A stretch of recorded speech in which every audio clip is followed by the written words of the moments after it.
And happy Friday night. That fight between Jake Paul and Mike Tyson is going much longer than I expected. So maybe someone in the chat can let me know the outcome of the fight between Tyson and Paul. Just let me know in the comment section. We got a fun show tonight. There's a lot of Dodger rumors and updates out there. So I definitely want to cover all that. We also want to make sure we cover any of your guys' questions. Thank you guys for tuning in. It is the Incline Dodgers podcast, your home of the 2024 World Series champion Los Angeles Dodgers, and it's Kevin Klein flying solo tonight. But don't worry, we've got lots of fun stuff to cover, some Dodger targets, no new surprise names, but some updates that you guys are going to want to hear about, including Roki Sasaki, Teoscar Hernandez, Juan Soto, Blake Snell, Corbin Burnes, just a number of names out there. And the Dodgers are linked to some of these guys, and they might not be linked to other names that we may have earlier anticipated that the Dodgers were in on. Please, everyone, do me a favor and smash that like button. And if you're new to the show, hit that subscribe button as well. And go ahead and drop your comments below in the chat so I can get to any of your questions or comments. And we'll make sure to have a fun Friday night here for the next hour or so. I know the fight is going on, so I'm sure a lot of people will be tuned into that.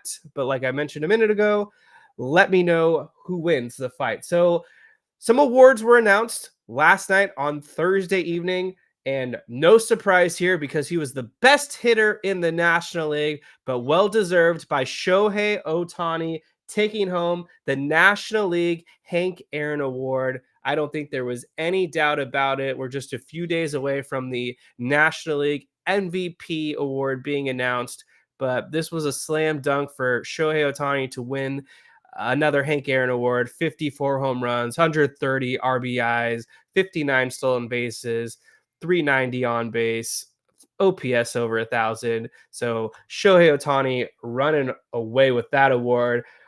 Another award Shohei Ohtani took home as his trophy case and soon to be ring collection or just stocking up. Shohei Ohtani was the outstanding designated hitter, taking home the Edgar Martinez Award.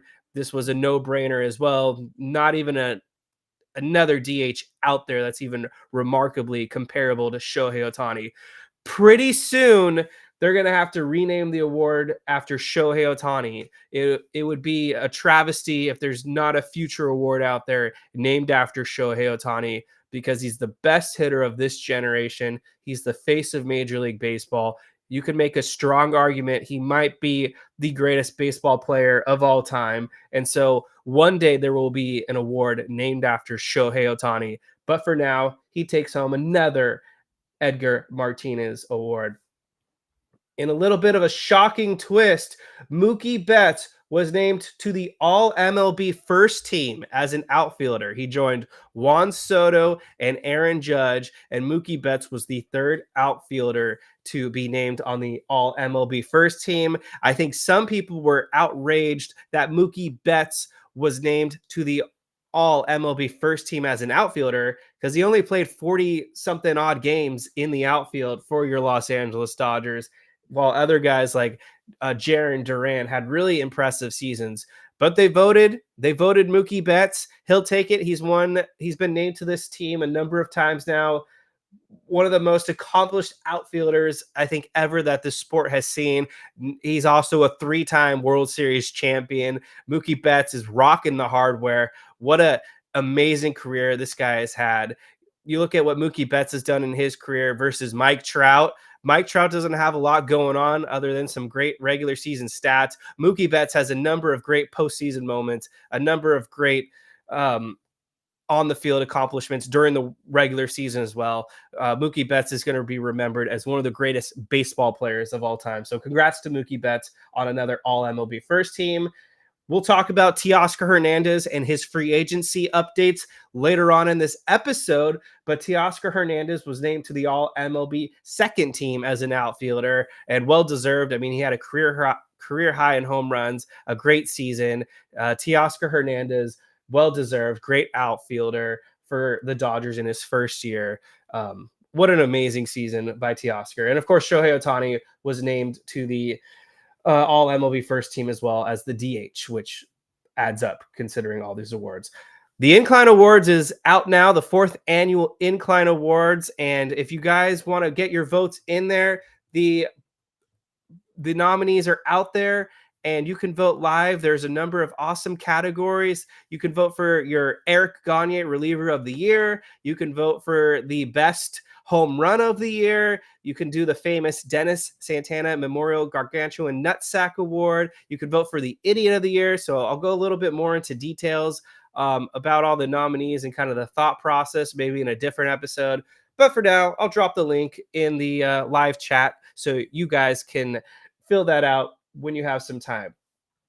Let's get to some big news now that actually dropped today. This is surrounding one of the Dodgers' top high leverage relievers, Brusdar Graterol. Brusdar Graterol is he underwent offseason shoulder surgery on a labrum tear.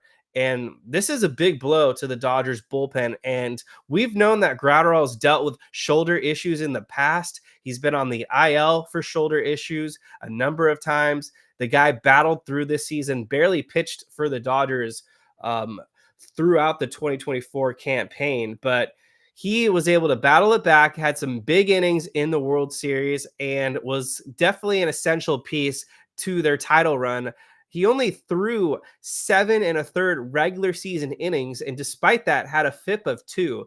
Brusdar Graterol looked like he hadn't missed a beat, to be honest. The velocity was up there. He missed the first 2 rounds of the postseason as well. Didn't pitch against the Padres, didn't pitch against the Mets, was able to throw 2 1/3 against the New York Yankees, and helped eat some innings in 3 games for the Dodgers out of the bullpen. But yeah, this is a big blow. Brusdar Graterol undergoing shoulder surgery. The Dodgers themselves announced they expect him to miss at least the first half of the 2025 season. It's always dicey with shoulder surgery. Wouldn't be surprised if, worst case scenario, this knocks Brusdar Graterol out for the entire regular season. So what does this mean for the Dodgers? Now, all of a sudden, they've got another additional opening in the bullpen. We knew that Joe Kelly was leaving. He's probably not coming back. He's a free agent. Daniel Hudson is retiring. And now with Brusdar Graterol out for potentially the entire season, they'll wait till around spring training when they can move him to the 60-day IL. This means the Dodgers have to definitely add a couple guys to the bullpen. It starts with re-signing Blake Trinan because he's been so important for the Dodgers as a high leverage reliever, and he was basically their closer throughout the entire playoffs. I'm expecting Blake Trinan to command a contract between 12 to 14 million AAV. Maybe it's a multi-year deal. Maybe he gets 2 years. I feel like there's a number of teams that are going to request Blake Trinan's services because he's been so good, especially in the playoffs. And trust me, teams around the league are well aware of how great a team player Blake Trinan is, how great of a guy he is in the bullpen, and a guy you want on your team.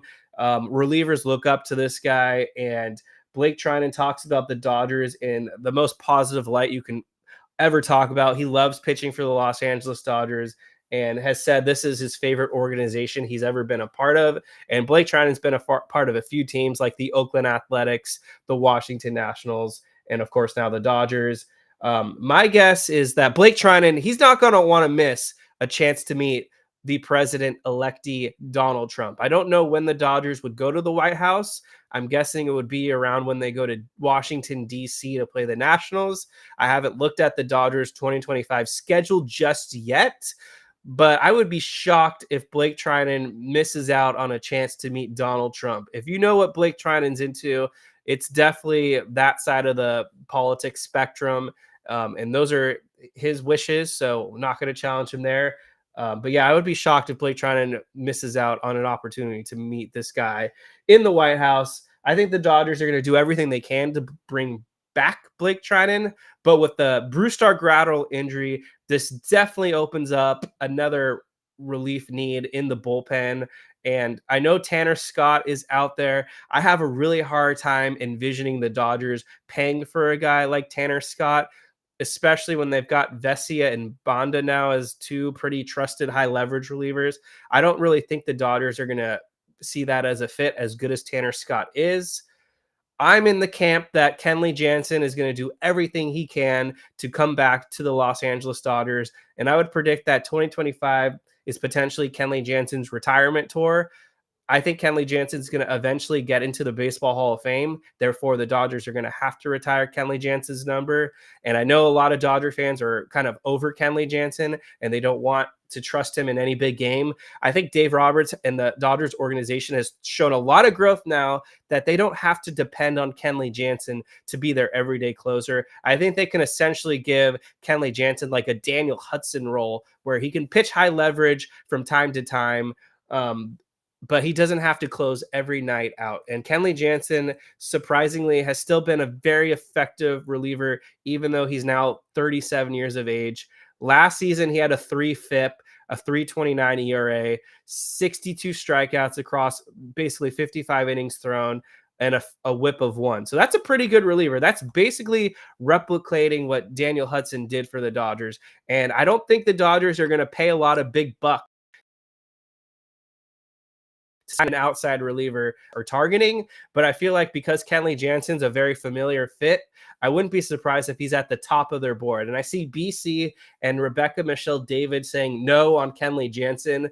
So let me know who you guys would like the Dodgers to bring back or sign, I should say, for their bullpen next season, because I think there's definitely some interesting candidates out there.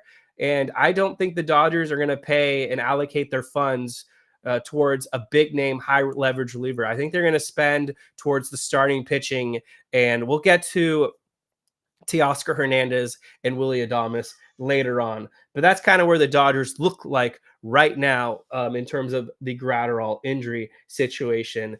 So let's talk about Roki Sasaki right now. And before we do that, make sure to hit that like button and hit the subscribe button. So smash that like button. Let's get to the Roki Sasaki updates right now. So shout out to both Bob Nightingale and John Heyman, because that's who I'm going to be citing in terms of the latest updates. Jim Bowden, on the flip side, can just kind of go screw himself, but more on Jim Bowden in just a second. Just gonna real quick post to the X that we're talking Roki Sasaki, and then we'll get into it. And go ahead and drop your questions below. If you guys have questions for me or comments in the chat, go ahead and drop them, and we'll make sure to get to everything you guys want to cover tonight.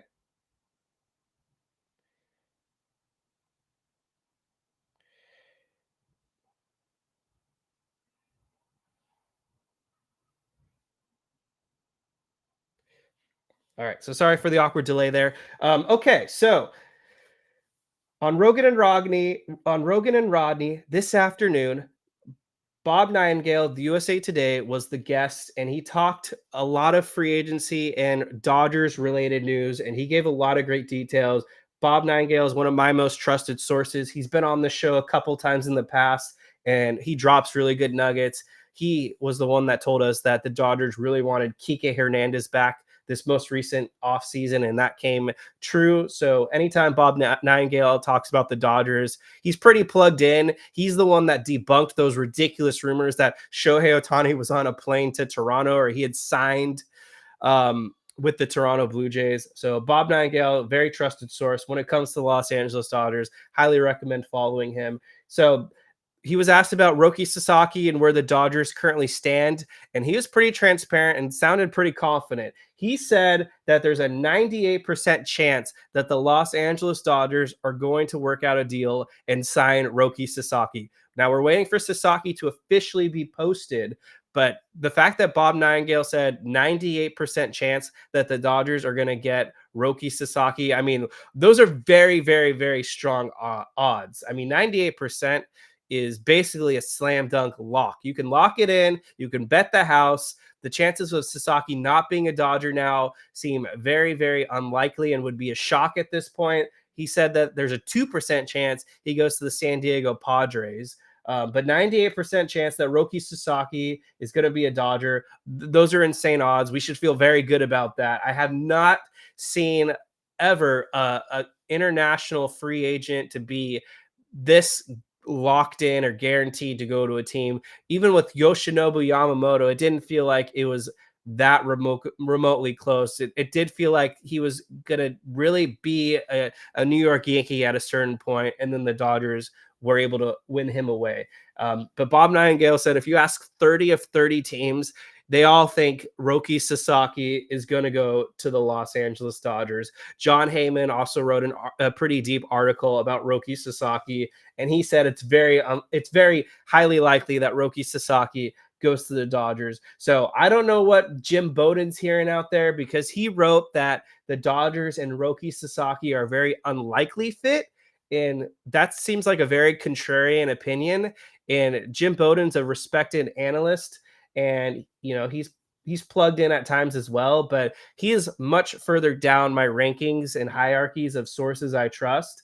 And if we're still listening to Jim Bowden, he would think that Nolan Arenado is going to be a Los Angeles Dodger by Christmas. So I'm going to take these other guys' words over Jim Bowden.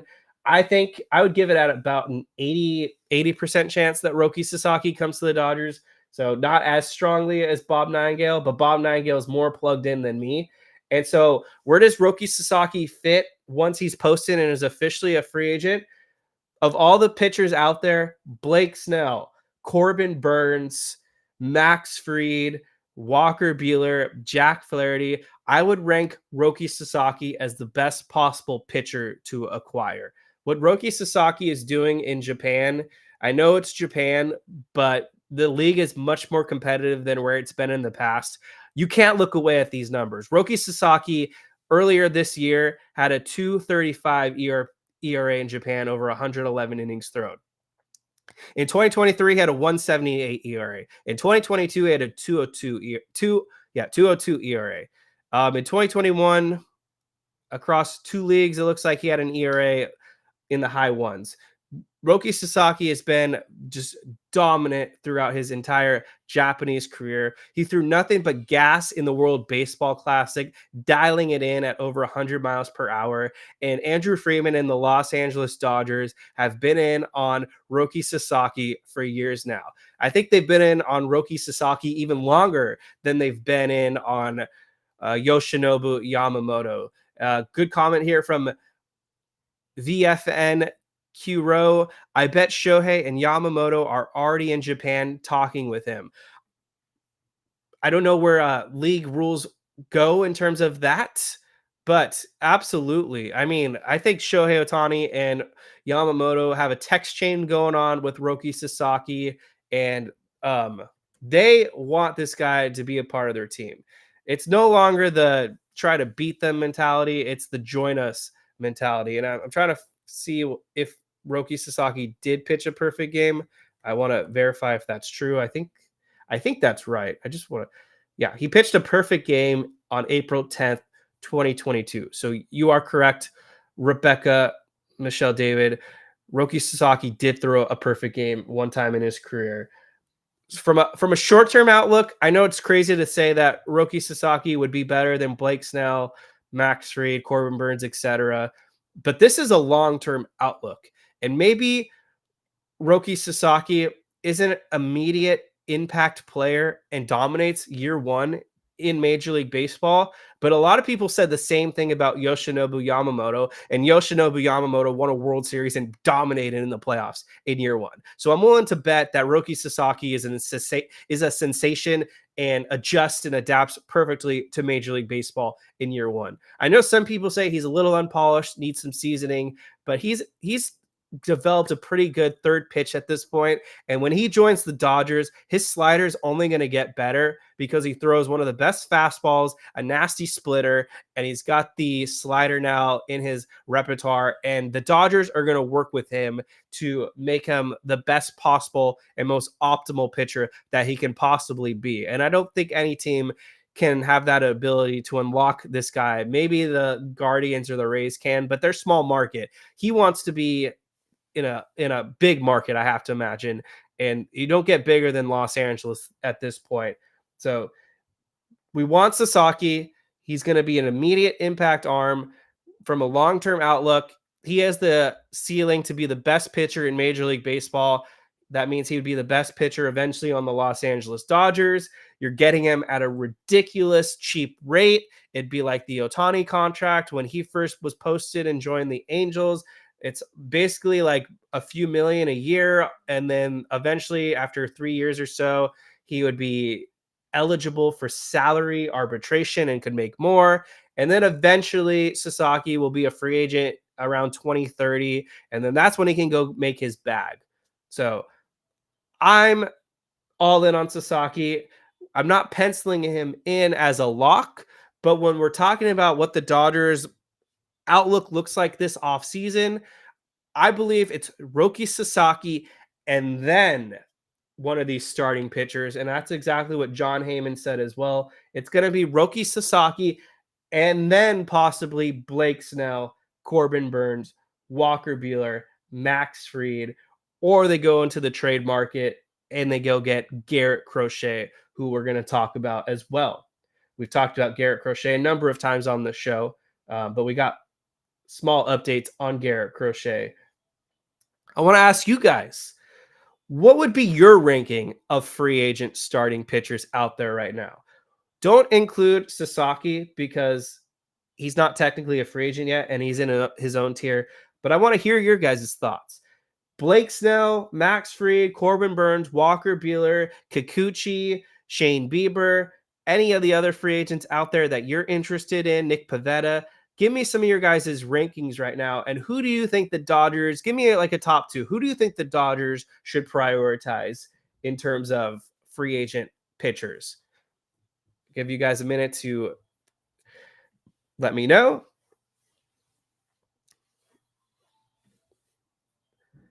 And then we'll get into it. And I also have no idea what's going on in the fight. So if anyone can update me on the fight, we'll get into that. So I see BC's dropped his list, and we're going to get to that right now. So BC's got Corbin Burnes 1, Blake Snell 2, Max Fried 3. Get 2 of those. MM says get Blake Snell. Snell, Burnes, Fried. Burnes 197 innings last 3 years. That's a good point. We got a question from Dennis Gonzalez. We'll get to your question, Dennis. Thank you for tuning in. Craig's got Roki, Burnes, Walker, Buehler. Aeronatic, give me Snell this year out of the 3 free agents. VFN Curo, Fried and Pivetta, who can be in the pen if needed. Dennis has Sasaki, Buehler, Burnes, and Snell. Okay, so let's get into it. A little bit of a plug right now, though, from Bob Nightingale. This was just his opinion and his prediction, not cold, hard facts. But he believes that the Dodgers are not in on Corbin Burnes. He doesn't think the Dodgers want to pay Blake. He doesn't think the Dodgers want to pay Corbin Burnes a 7-year, $200+ million salary that Corbin Burnes is currently seeking. Personally, of the free agents not named Roki Sasaki, Corbin Burnes would probably be my number 2.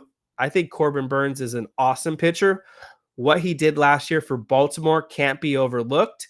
194 innings thrown, 292 ERA, 355 FIP, a whip of 1, was an all-star. He's been an all-star the last 4 years and was the Cy Young Award winner, as I predicted in 2021 for the Brewers.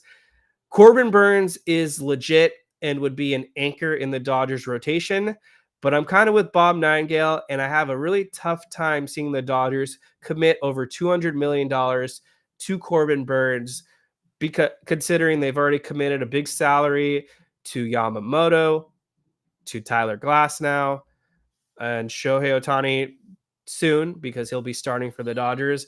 And if they sign Roki Sasaki, what this kind of tells me is the Dodgers are going to look to pay or trade for a big left-handed starter. And I know they won the World Series this most recent year without a left-handed starter they could trust, but I think the Dodgers want to diversify their starting pitching portfolio, and a lefty is the name of the game. And so Blake Snell is at the very top of my list.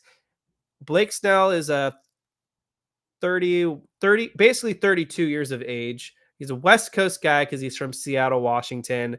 Had a very slow start for the Giants because he missed spring training and came in late, but ultimately finished with a pretty strong season. Had a 3.12 ERA over 20 starts, 145 strikeouts over 104 innings thrown. That's some nasty work right there.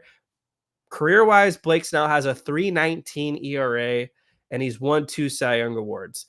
The one knock against Blake Snell is most seasons, he doesn't eat innings like you need him to. In 2023, when he won his second Cy Young, he did throw 180 innings. But the 2 years before that, 128 innings back-to-back seasons. So what kind of hurts Blake Snell at times is he can be a little erratic with his command. A career 4 walks per 9 innings, but at the same time, a career 11 strikeouts per 9 innings. And Blake Snell has very nasty stuff. And this is a guy the Dodgers have been heavily after for the last couple of years. They looked at him last free agency, couldn't work out a deal because Scott Boras had ridiculous contract demands as well as Snell in that camp. And then they looked at Blake Snell again when the San Francisco Giants were sellers at the deadline, and the Dodgers checked in on Blake Snell, and ultimately it was either a combination of the asking price was ridiculously too high, or the Giants just weren't going to give the Dodgers any assistance here, and Farhan was willing to die on his sword, get fired, didn't allow the Giants to get any type of prospect haul back for Blake Snell. So now they're going to lose Blake Snell probably in free agency unless Buster Posey pulls something out of his ass.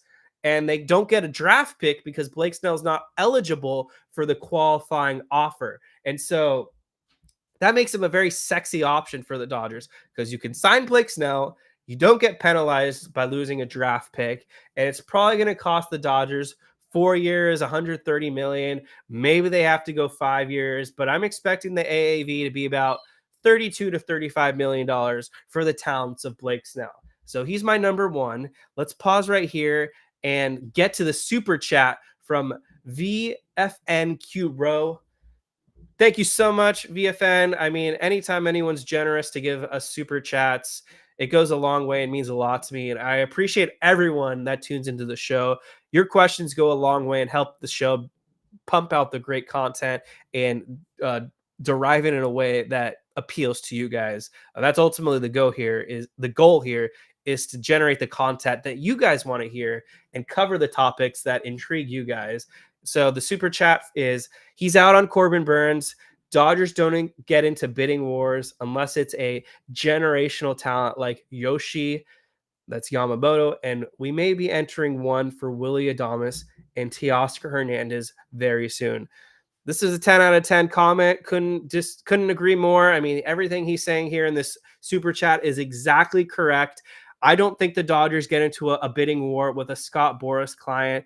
And I do think there's going to be a lot of teams that covet and want the interest and services of Corbin Burnes. The guy just eats innings and he can pitch in the playoffs. And there's going to be a lot of teams putting in very competitive bids for Corbin Burnes.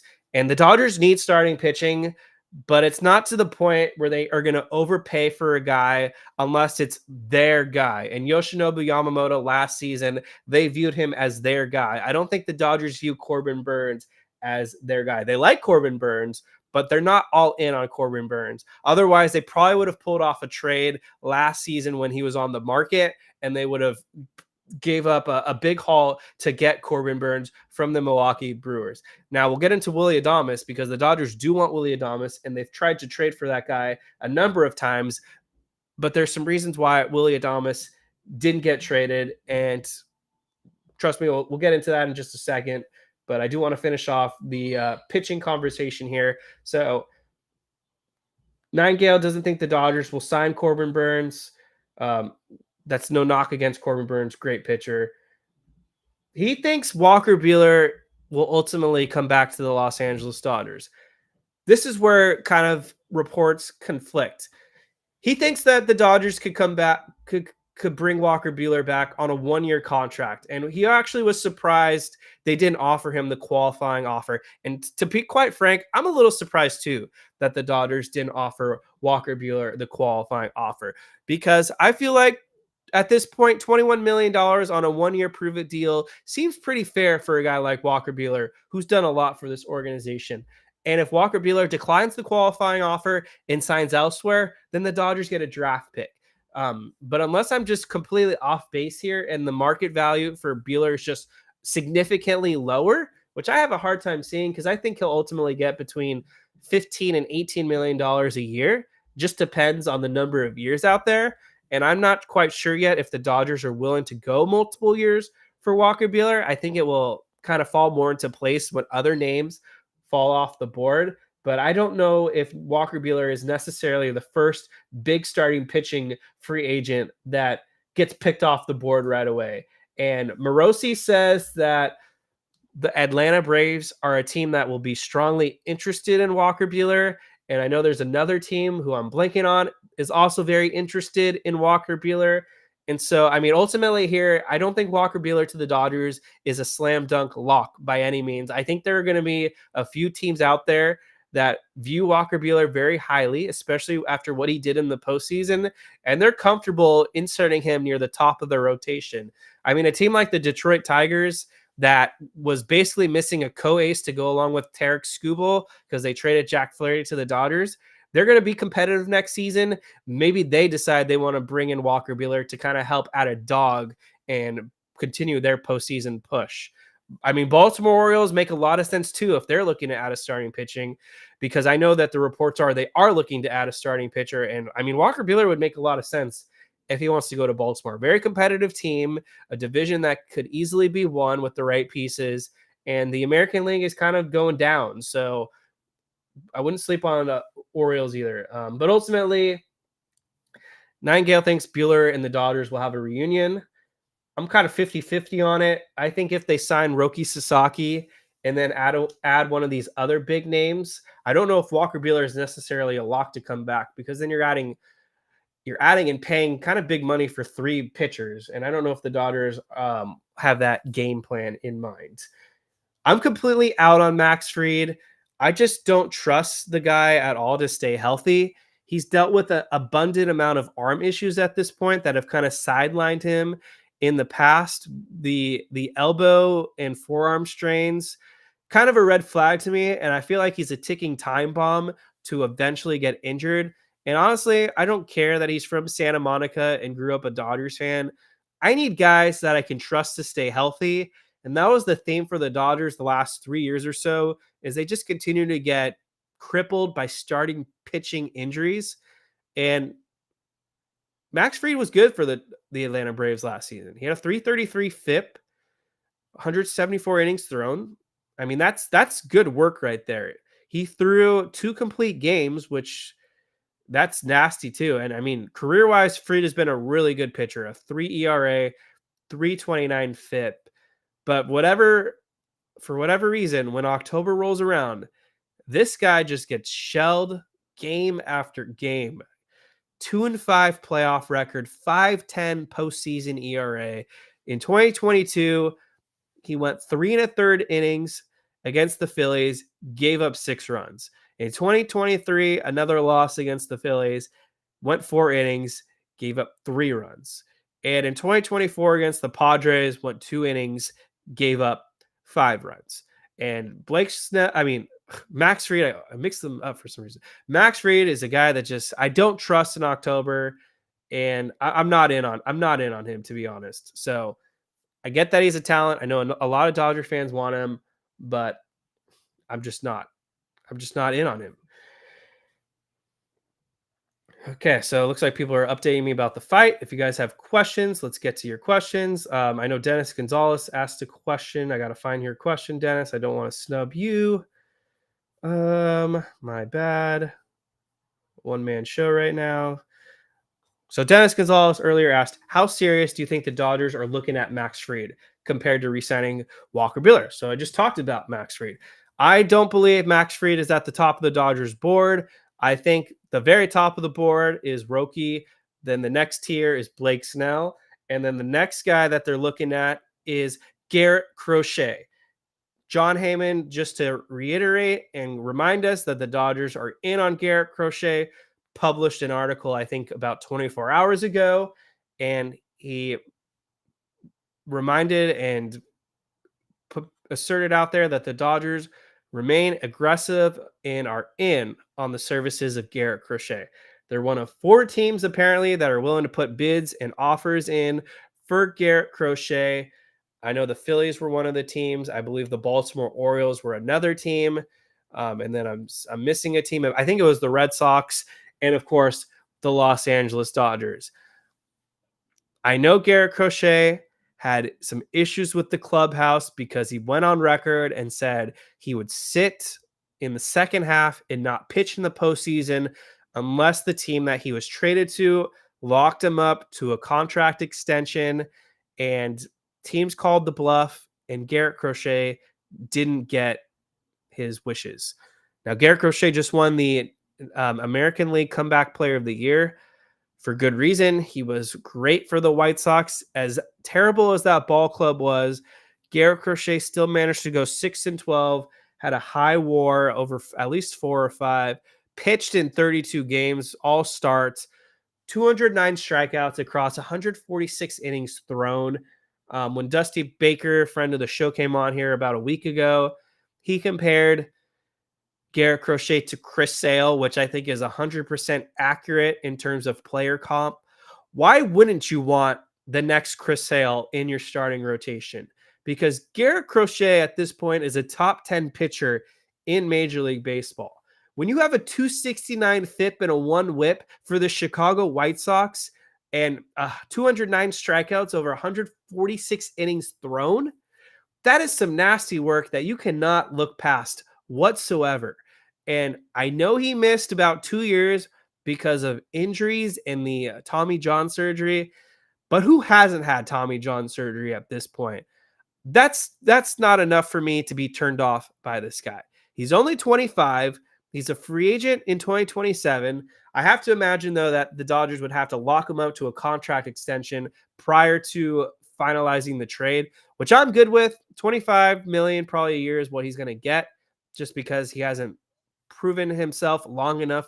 But if he's doing that as a starting pitcher, I'm highly in on this guy. I think Garrett Crochet would be an awesome addition to the Dodgers starting rotation. On top of that, Garrett Crochet wouldn't be the number 1 for the Dodgers. He potentially is the number 4 because you've got, if we get Sasaki, you've got Yamamoto, Sasaki, Ohtani. We don't know what Ohtani is going to look like, but if we're looking at the Ohtani of old, Ohtani should be a number 3, or maybe he flips flop with Crochet. But regardless, Crochet is a 3 or a 4. And if everything pans out right for the Dodgers, Garrett Crochet would only have to pitch maybe once a series, maybe twice if it goes 7. But that's a huge advantage for the Los Angeles Dodgers because you got a top-tier starter who you don't have to actually put as a top-tier starter. And the only thing Garrett Crochet lacks at this point is starting in the postseason. He's come out of the bullpen, and he threw in 2021 a while ago. He did have 3 games against the Astros, didn't give up a run. But so he's at least had a little bit of experience. Hasn't started yet, which I know is a big difference. But I think Dodger fans need to take this trade rumor seriously. I think they need to really like the idea of acquiring Garrett Crochet. Dodgers are aggressive. I don't know if this is a lock, and I don't know what odds I could put this at right now. I would say it's probably a 33% chance that the Dodgers pull off this Garrett Crochet trade right now. What would it cost? That remains to be seen. I'm throwing ideas out there, though, that I think this is where it's the end of the line for Gavin Lux. I think he'd be in the deal. I think James Outman makes a lot of sense, especially if the White Sox trade Luis Robert, because then you can put Outman in there and be your center fielder. Potentially, this is where the Dodgers would have to sacrifice Bobby Miller, and I think they would be okay with it if it's for Garrett Crochet. I don't think you have to worry about giving up Dalton Rushing. I don't think we have to worry about giving up Josue DePaula. Alex Freeland may be in the trade to sweeten the deal, especially if they do go on to sign Willy Adames, because then what do you really need Alex Freeland for, unless he's going to be their future third baseman? Maybe you throw in another starter like Landon Knack, because Landon Knack is running out of options. But the end of the story here is that the Dodgers have plenty of assets to get this Crochet deal done. And I don't think it's going to cost DePaula or rushing. And in my opinion, I don't think there's anyone else truly untouchable. And so that's where we're going to get to Gavin Lux talk right now. And then we'll get to some more of your guys' questions. So go ahead and drop some questions, and then we'll read the chat. I know I've been neglecting that for a few minutes here now. There's just a lot to say. And so my prediction, and this is not personal, this is just a prediction, even though I've smeared this guy's name through the mud for years now. Gavin Lux won't be a Los Angeles Dodger in 2025. Now, that clip might age badly, and maybe Gavin Lux becomes an all-star for the Dodgers in 2025.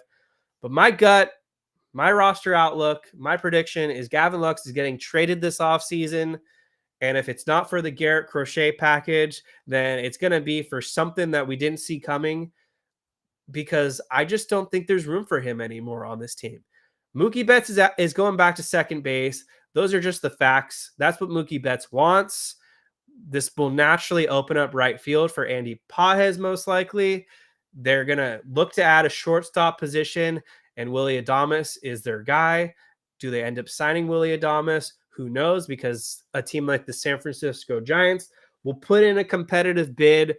But like our super chat said a few minutes ago, when the Dodgers are highly in on a guy, they make it happen. And Willy Adames, like him or not, is that guy for the Dodgers.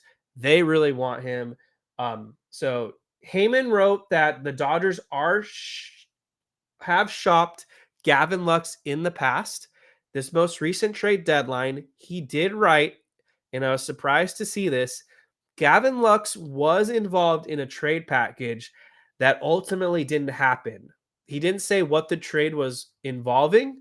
I'm guessing it involved the Chicago White Sox for either Luis Robert or Garrett Crochet, and it just ultimately didn't pan out. But I think Gavin Lux is definitely on the trade market.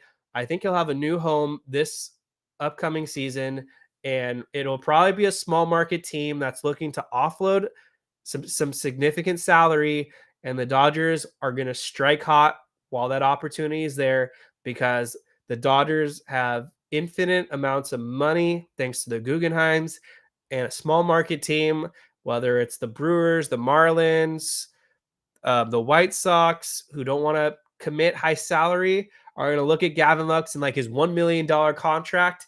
And even if the talent isn't there anymore, they'll ride with it because that team's not going anywhere. And Gavin Lux is cheap labor. And like any industry, you need cheap labor. You need someone to wash the dishes. You need someone to clean the toilets and mop the bathroom floors.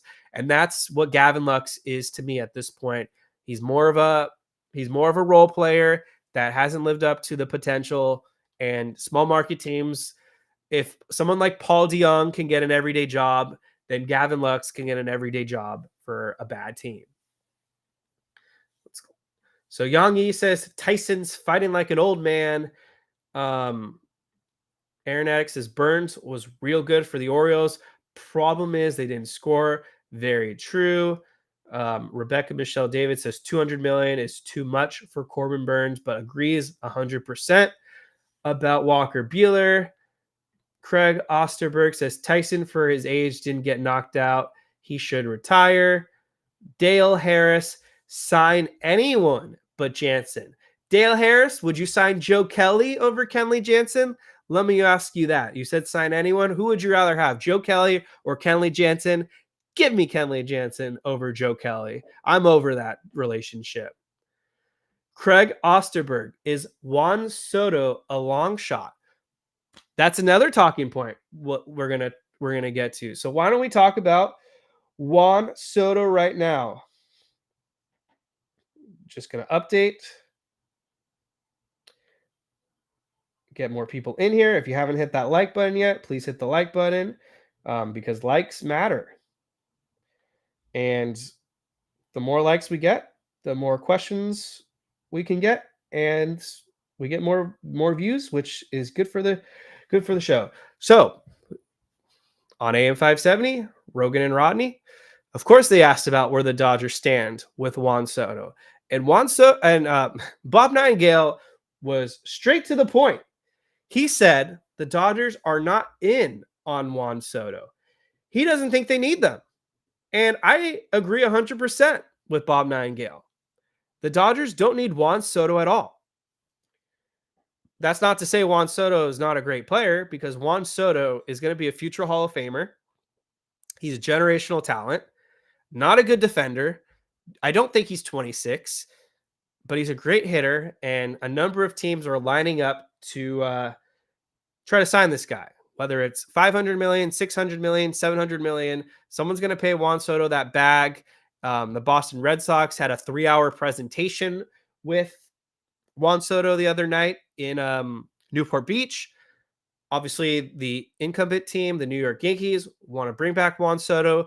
The New York Mets, who I honestly believe will be the team that ultimately signs Juan Soto, they want him. The team that didn't get Shohei Ohtani a year ago, and we were lied to that he was on a plane to Toronto. The Toronto Blue Jays, some think, are going to be the favorite to land Juan Soto. So that's another team that's in on Soto. But the Dodgers are currently not trying to pursue Juan Soto, despite other reporters feeding us false information. Dodgers and Giants don't even have a meeting with Juan Soto lined up yet. Maybe the Dodgers changed their mind and last second book a meeting. But as things currently stand right now, the Dodgers don't have a meeting with Juan Soto. And I mean, what need does Juan Soto really even provide to the Dodgers at this point? They just won the World Series without him. They've won 2 World Series without him now in the last 5 years. Defensively, Juan Soto is on the decline. He's probably going to be a designator in 3 to 5 years from now, a position that's most likely going to be forever occupied by the greatest designated hitter of all time in Shohei Ohtani. We just saw Juan Soto, even though he wasn't a part of that 5th inning meltdown, surprisingly, but in the World Series, he did have some kind of bogus air plays that didn't really work out in his favor. He looks kind of like a lazy defender out there to begin with. And if he signs with a new team, Juan Soto will have been on 4 teams in 4 years. The Washington Nationals didn't want to pay him. The San Diego Padres couldn't afford to pay him.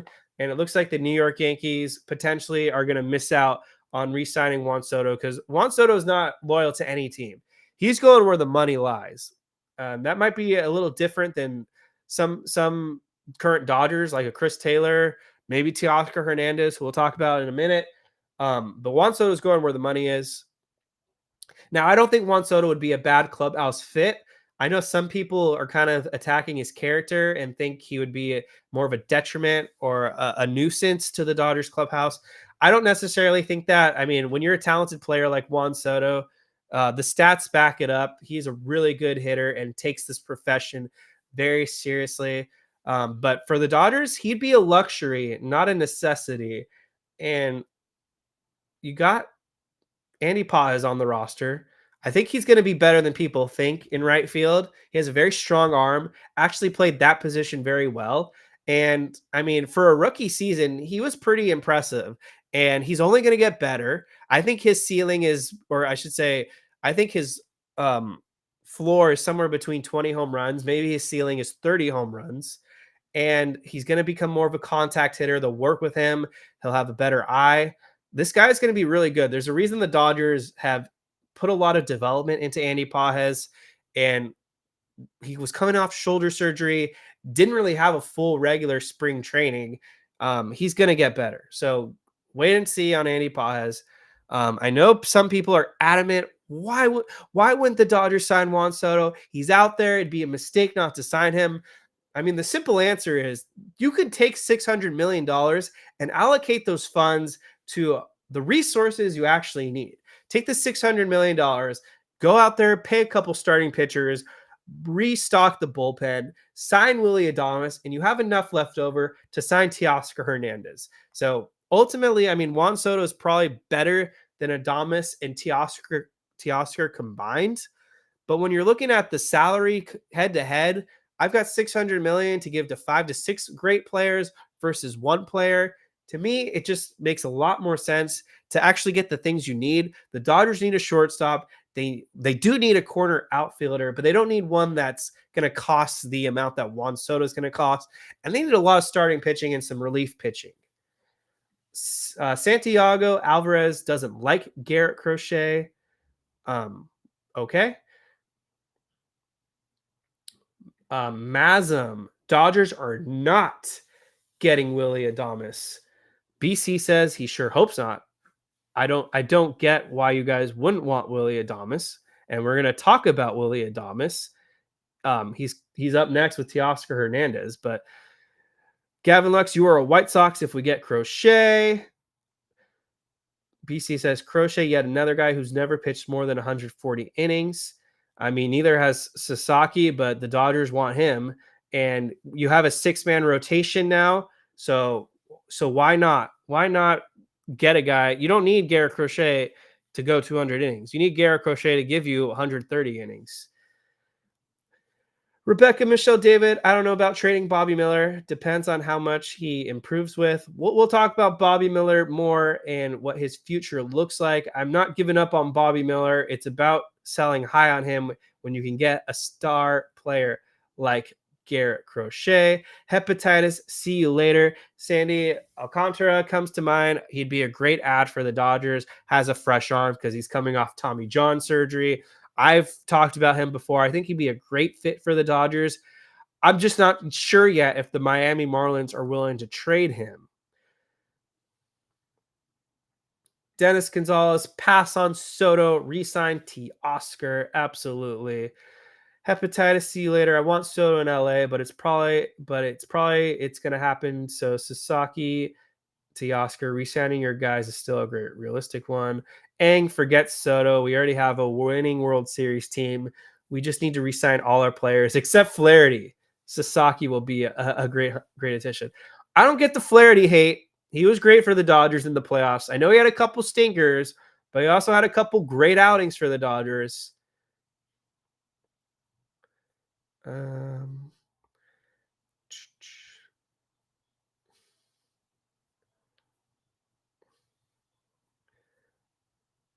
All right, so Dan Inspiration, get Willie, Roki, Tanner Scott, and a starter, and the Dodgers are set. I mean, that's a great call right there. Be a great offseason. So let's get into the final few nuggets here, and then make sure you guys ask me the questions you want me to cover. If there's any hard-hitting questions, drop them below in the chat and hit that like button if you haven't hit the like button yet. I want to make sure I cover anything you guys wanted me to talk about regarding your Dodgers. Or if it's something involving life, go ahead and ask me a life question, or I can give a ranking of something. I'm a very savvy pop culture guy. Speaking of Dodger Stadium, got my Chemical Romance ticket today, so I'll be seeing them this summer at Dodger Stadium. My Chemical Romance, top 2 band for me, right behind Blink-182. So I'm very pumped for the Black Parade, one of my favorite albums. So we talked about Gavin Lux being traded. Teoscar Hernandez, Bob Nightingale, and a number of other reporters ultimately feel like Teoscar Hernandez and the Los Angeles Dodgers are going to work out a deal to get this re-signing happening. I think Teoscar Hernandez will come back to the Dodgers, and I am shocked that the predictions out there for what Teoscar is going to sign for are surprisingly low. I've seen 3 years, $54 million. I've seen 3 years, $60 million. 4 years, $80 million on the higher side. If it's going to cost 3 years, $54 million, that's the easiest decision you could possibly make. You just got a guy that hit 30 home runs. I know his defense is so-so. He strikes out a lot, but the guy shows up in October, has had a number of huge hits for the Dodgers in the regular season, was massive for the Dodgers clubhouse. So re-signing Teoscar Hernandez is a complete no-brainer, no questions asked. Give the guy his money. And if he's going to be a 3-year, $54 million deal, that is so easy for the Dodgers to say yes on. Put him back there in left field because that guy could rake. I want Teoscar Hernandez back. I would be pretty surprised, to be honest, if Teoscar isn't back with the Dodgers. Even Brandon Gomes said he wants Teoscar back. They're going to do their best to make this reunion happen. So you get Teoscar for 3 years, 4 years, 5 years, if that's what it costs. But Teoscar Hernandez, should be the guy they're first contacting right now. Get him off the board. Don't let those other teams that miss out on Juan Soto drive up the cost to get Teoscar. Just bug him every day. Text him in the morning, the afternoon, the evening. Call him at 6 a.m. Call him at midnight. Make Teoscar Hernandez back with the Los Angeles Dodgers. People ask about Jack Flaherty. He's a free agent. The idea here is that it's unlikely that the Dodgers and Jack Flaherty are going to have a reunion. And I honestly have always had this mindset as well. He just feels like a rental to me. He did his job. He helped them win a World Series. He was lights out in game 1 of the NLCS. He was lights out in game 1 of the World Series. I know he got shelled a couple of times, but Jack Flaherty contributed to some big postseason wins. And if you get some wins and there's a couple losses along the way, that's all right. Jack Flaherty earned his championship. He's going to go to a new team, most likely. That is what all indications look at. It's not that the Dodgers think Flaherty's a bad pitcher, but he's just not a fit at this point. They need a lefty. If they sign Sasaki, that makes it even less likely. If they sign Sasaki and Walker Buehler, then they don't really need Jack Flaherty. That's just how it goes. They've got guys coming back from injuries, and I know we got some questions about some of these other arms. Let me find that real quick. So, Dennis Gonzalez, Kevin, if the front office could work out a hometown discount, I could see Flaherty signing up. The issue is I just don't think Jack Flaherty is going to take that big enough of a discount to come back to the Dodgers. I just don't think the Dodgers feel like he's the long-term fit. And again, it's not a knock against Flaherty. He's a really good pitcher, but they just don't really need him for next season unless they get decimated by injuries, obviously. So, Dan Inspiration, what should the Dodgers do with Gonsolin, Emmett Sheehan, River Ryan, and Landon Knack? Will any of them get traded? I do think one of these guys will get traded, and it's not even necessarily these guys. Dustin May's coming back. People want him to go to the bullpen. I don't know if Dustin May's going to the bullpen. I could see Dustin May getting traded. Landon Knack, another guy. He's going to be 28, 27 soon. He doesn't seem to have the ceiling to be a frontline starter for the Dodgers. He's always going to be a number 4, number 5. The Dodgers might be able to sell high on Landon Knack, get some prospect capital, maybe get a player that can help them win now. I wouldn't be shocked to see Landon Knack get traded. Nick Frasso could get traded. He's coming back from an injury. Maybe the Dodgers stash him in the minors and continue to help his rehabilitation, or maybe the Dodgers sell high on Nick Frasso and get a starting pitcher like a Garrett Crochet. Emmett Sheehan, I don't think gets traded. I think Emmett Sheehan comes back around midseason and will either start some games for the Dodgers or comes out of the bullpen in kind of a long inning role like a Ben Kasparius, Brent Honeywell type of role. And I think Emmett Sheehan is too talented of a pitcher to trade at this point. You lost Gavin Stone for the year. You're going to get Emmett Sheehan back at some point. I think he's back. Tony Gonsolin, I don't think the Dodgers trade him either this offseason. Definitely could see it happening, though, so I'm not going to rule it out. Ultimately, I think Tony Gonsolin slides into the Dodgers rotation in the first half of the season, kind of like a James Paxton role, helps round out the 6-man rotation, goes 4 to 6 innings every night. You piggyback him, or maybe he's the piggyback guy. And then if the Dodgers get some reinforcements or they make a big trade, maybe they part with Tony Gonsolin midseason. I think Tony Gonsolin will be in the Dodgers rotation at least to start 2025. River Ryan, I think he's going to be out for the entire season as he's recovering from Tommy John surgery. I don't think they could trade him because of his injuries. Also, some people think he's the best Dodgers pitching prospect, so I don't think he gets traded. But I like the question. Good question. So Yangi, you kind of asked the same thing. I just covered the Gonsolin role. I think Dustin May is only a starter at this point. I don't think he's willing to go to the bullpen. Honestly, he's not even around the Dodgers clubhouse that much. So I think that ship has sailed. I think the Dodgers move on from Dustin May, to be honest. I know he's good when healthy, but he's never healthy. That's the issue. He's never healthy. So that might be it for the questions, unless anyone drops a super chat or a very, very good question. But Teoscar's coming back. Teoscar, they're trying to bring back. Flaherty, I said, won't return. And then the last nugget involves Willy Adames. Kind of the same thing we've been hearing. The Dodgers are in on Willy Adames. They really want him. He's probably going to get somewhere between 150 million to 200 million. And we're talking about Willy Adames right now, so I see people already bringing him up. So we tied, I guess. Tie goes to the runner. The Dodgers need a shortstop. It's not going to be Gavin Lux. I don't think Miguel Rojas is an everyday guy. I think they want Tommy Edman to play center field for the most part, and they're going to do everything they can to bring Willy Adames in Dodger blue.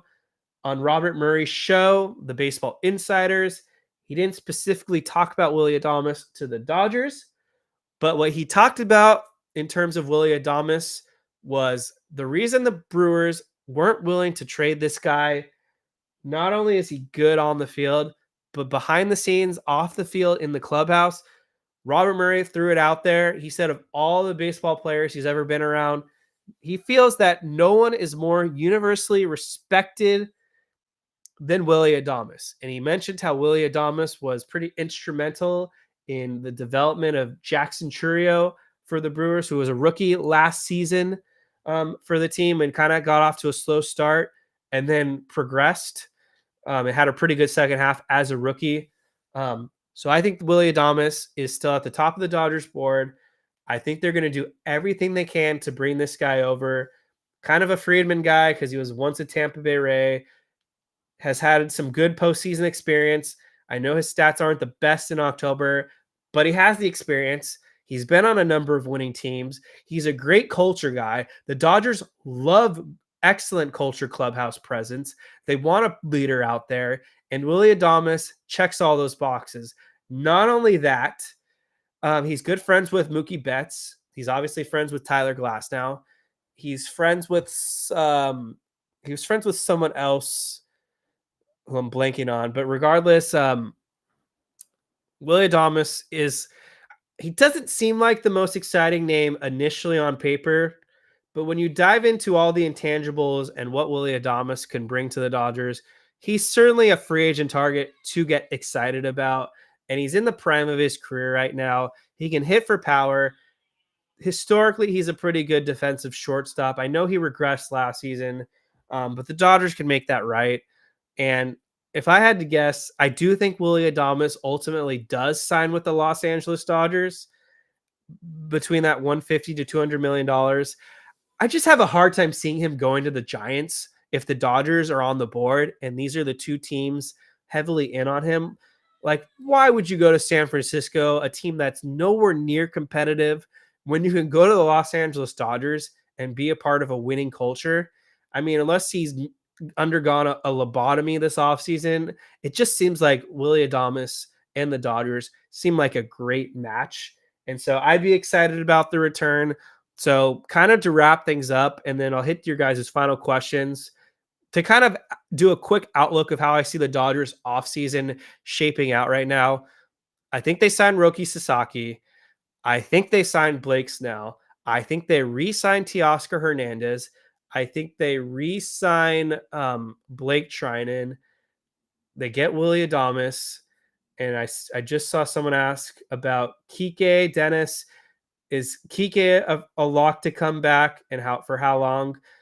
I think the Dodgers re-sign Kike Hernandez on a 1 or 2 year contract, and they get another reliever.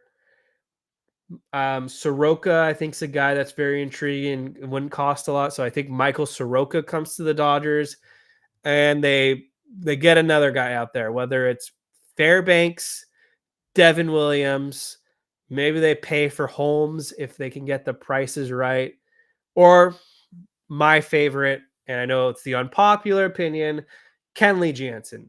So I think I laid it out there: Sasaki, Snell, Adames, Teoscar, Jansen, and then re-sign those guys. I know I know Walker Buehler is a very popular re-sign option, but he's a big question mark to me if they get Sasaki and Snell. I don't know if the Dodgers are willing to also pay Walker Buehler. I don't know if they're going to sign 3 starters to big money. They might trade for a starter who's kind of a buy low option. But for now, I know it's the unpopular opinion.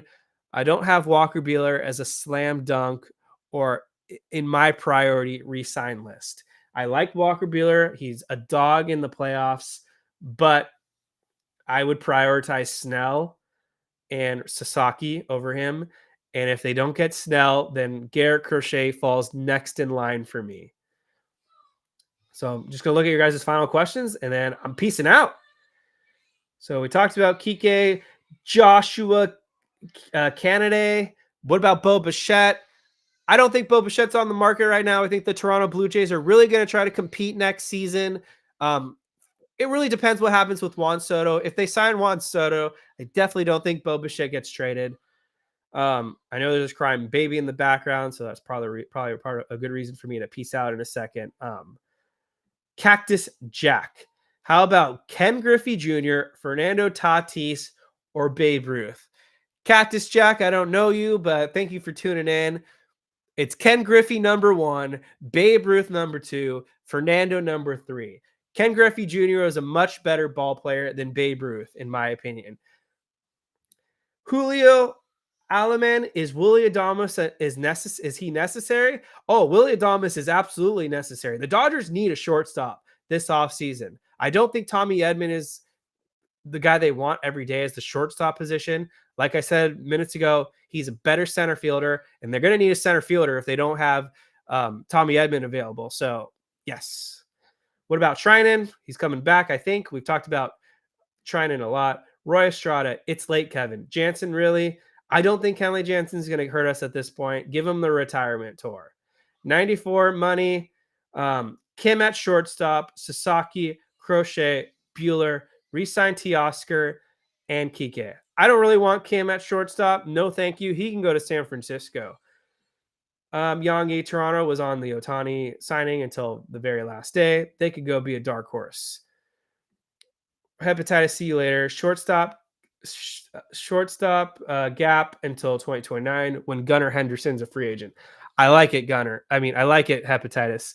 So I think that's it. I think I covered everything in my notebook. I don't think I'm missing anything.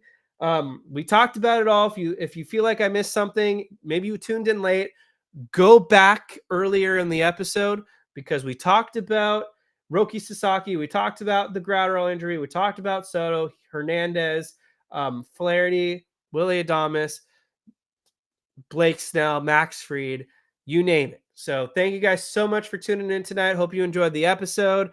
If you're listening on the audio feed, rate and review this episode. If you're watching on the YouTube channel after the live stream on the videos sitting there, leave a comment. Let me know who your top targets would be for the Dodgers.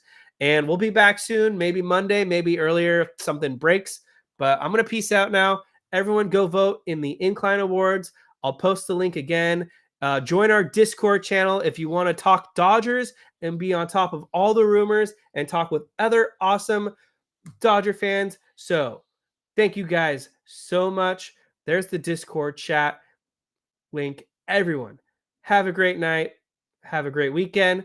Go Los Angeles Dodgers, 2024 World Series champions. Rub it in every day to